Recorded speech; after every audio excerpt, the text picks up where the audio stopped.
Lord, ప్రభువా, why you have spared my life?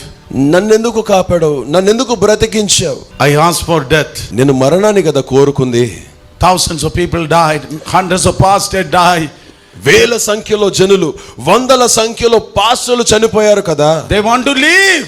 వారు బ్రతకాలని ఆశపడ్డారు, They want to live. వారు బ్రతక కోరారు, But they died. కానీ వారు చనిపోయారు. But I want to die. నేనేమో చావు కోరాను, But you spare my life.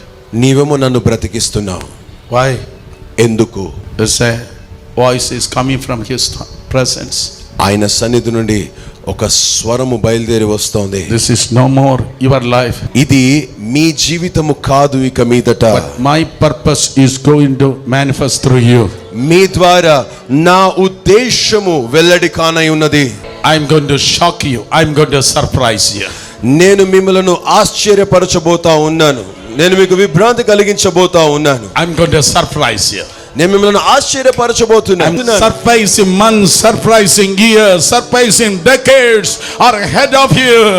ఆశ్చర్యపరిచే నెలలు, సంవత్సరములు, దశాబ్దాలు మీ ఎదుట ఉన్నవి. I will make you to stand in the undeserved places. దానికి బదులుగా ఆయన ఏమంటాడో తెలుసా? నీకు అర్హత లేని స్థానాలలో నేను నిన్ను నిలబెట్టబోతున్నాను.